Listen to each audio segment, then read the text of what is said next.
Hello green lovers. सर्दी के शुरू में ही सर्दी के सब्जी अगर मिल जाए तो बात ही क्या है। मैं क्या की थी, जो सेम फली, बीटर गर्ड और स्नैक बीन्स के प्लांट्स है, इन्हें उखाड़ी नहीं थी, मैं छोड़ दी थी पॉट में ही। तो शुरू में ही मुझे सर्दियों के शुरू में ही सब्ज़ी मिल रहा है। देखिए कितने सारे सेम हुए हैं मेरे गार्डन में। अभी मैं और दिखाऊंगी कितने सारे सेम हुए हैं। सारे तो तोड़ नहीं पा रही हूँ, जहाँ जहाँ मेरे हाथ जा रहे हैं वही वही से मैं तोड़ रही हूँ। तो आप लोग अभी बने रहे वीडियो में, पिक्चर अभी ख़त्म नहीं हुआ है। अभी मैं और सेम का प्लांट दिखाऊंगी जिसमें बहुत ज़्यादा सेम हुआ है, वो है हरा रंग का सेम।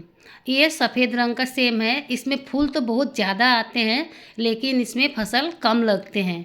तो आप लोग अगर सेम फली का प्लांट लगाना चाहते हैं तो जो हरा रंग के चपटे वाले सेम होते हैं वही प्लांट लगाए। वो इतना ज़्यादा जंगल भी नहीं बनता है और उसमें सेम भी बहुत ज़्यादा होते हैं। और ये जो सफ़ेद वाले सेम है, ये खाने में तो अच्छा लगता है लेकिन इसमें बहुत ज़्यादा प्लांट यानी जो झाड़ी है बहुत बन जाते हैं, फूल भी बहुत आते हैं लेकिन सेम बहुत कम लगते हैं। तो आप लोग वही सेम को रोपे। और एक छोटा सेम आता है करीब 1.5 इंच के लंबाई में, वो भी बहुत अच्छा फसल देता है। आप उसे भी रोप सकते हैं, वो गुच्छों में फल देता है सेम फली। आप दोनों सेम लगा सकते हैं, सफ़ेद वाला लगा सकते हैं लेकिन ये हार्वेस्टिंग आपको कम देगा। तो देखिए मैं जो प्लांट लगाई हूँ इसमें झाड़ी इतना हुआ है, चारों तरफ फैल गया है। जहाँ से लगाई थी पिलर पर चढ़ गया है, यहाँ पे एक रस्सी वगैरह बांध दी थी वहाँ पे चढ़ा है। फूल बहुत ज़्यादा है और सेम बहुत कम है।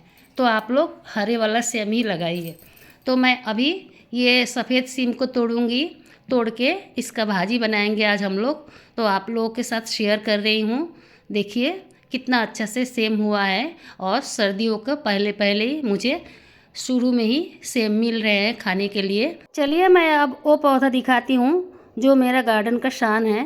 ये 2 साल से मुझे फसल दे रहा है। पहले ये बोरा में था, कट्टा में, अब मैं इसे कैरेट में रोप दी हूँ। लेकिन ये प्लांट पुराना ही है और इसमें इतना ज़्यादा हार्वेस्टिंग मिलता है कि हमें सर्दियों में सेम फली खरीदने का ज़रूरत नहीं पड़ता है। इसमें बहुत ज़्यादा हार्वेस्टिंग मिलते हैं और इसमें पत्ता भी कम होता है, झाड़ी भी कम होता है और इसमें फसल बहुत ज़्यादा होता है। ऐसे ही इसमें फ्लावरिंग शुरू होता है सेम फली में।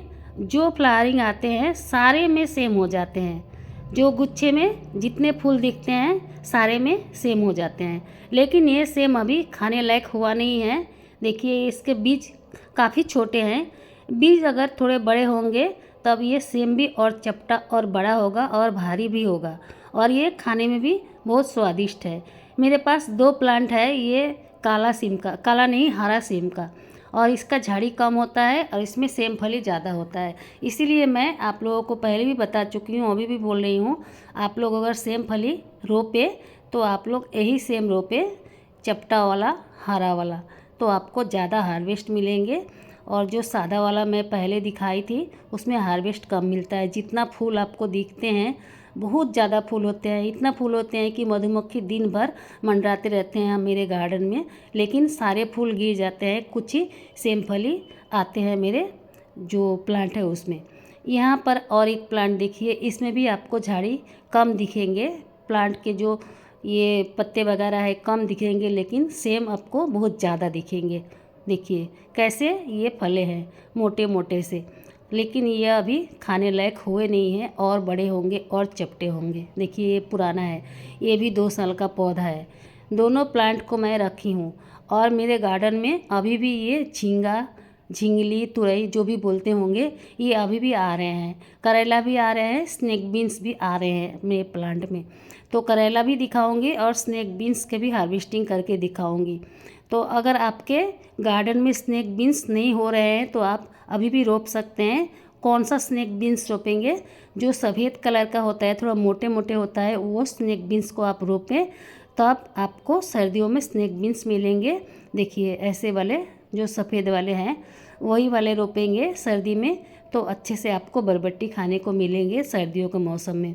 ऐसे तो गर्मियों में भी बहुत सारे ये स्नैक बीन्स होते हैं, लेकिन सर्दी में ये खास करके सफ़ेद वाले जो थोड़े मोटे मोटे होते हैं वो ज़्यादा अच्छे से ग्रो करते हैं। मेरे पास पुराना प्लांट है, इसीलिए मुझे 12 महीने स्नैक बीन्स खाने को मिल जाते हैं। और ये जो करेला है ये भी थोड़े बहुत मुझे मिल रहे हैं सर्दियों में। और एक बरबट्टी आता है जो काला रंग का होता है, काला नहीं मरून कलर का होते हैं, वो भी सर्दी में अच्छे से ग्रो करता है। आप उसे भी लगा सकते हैं, मरून या सफ़ेद कलर का। आप देख ले ऐसे होता है। ये जो स्नैक बीन्स होते हैं, ये वाले स्नैक बीन्स सर्दियों में अच्छे से ग्रो करते हैं। तो अभी मैं इतना हार्वेस्ट की हूँ और थोड़ा सा करेला है। मैं ज़्यादा नहीं हार्वेस्ट कर पा रही हूँ क्योंकि जो सेम फली का ये सफ़ेद वाला सेम फली का पौधा है काफ़ी ऊपर ऊपर है। मुझे बहुत दिक्कत हुई इतना तोड़ने में, और ये ग्रीन वाले मैं तोड़ना नहीं चाहती थी क्योंकि ये बड़े नहीं हुए थे। फिर भी मैं 2-4 तोड़ ली। और ये करेला देखिए, करेला अभी ज़्यादा बड़ा हुआ नहीं, लेकिन मुझे चाहिए आज बनाने के लिए, इसीलिए मैं तोड़ रही हूँ। तो फ्रेंड्स, अगर आप लोग सर्दी के शुरू में ही सर्दियों का सब्ज़ी लेना चाहते हैं तो प्लांट को जब गर्मी का मौसम आ जाए उसे किसी तरह बचा के रखें और पॉट में ही रहने दें, तब आपको सर्दी के शुरू में ही सर्दियों का सब्ज़ी मिल जाएंगे। ये देखिए थोड़ा सा और बरबट्टी और करेला मैं तोड़ ली हूँ। इतना हार्वेस्टिंग आज की हूँ, ऊपर ऊपर ज़्यादा है सेम फली, इसलिए मैं तोड़ नहीं पा रही थी। स्नैक बीन्स जो है उसके कुछ बीज रह जाते हैं क्योंकि इतना फलते हैं और ऊपर ऊपर रहते हैं, मैं तोड़ नहीं पाती हूँ, बीज बन जाते हैं। तो मैं फिर कोई ना कोई पॉट में निकाल के डाल देती हूँ और ये चलता रहता है और इसमें स्नैक बीन्स आते रहते हैं। तो आप लोग भी ऐसे गार्डनिंग करें। Bye friends, happy gardening.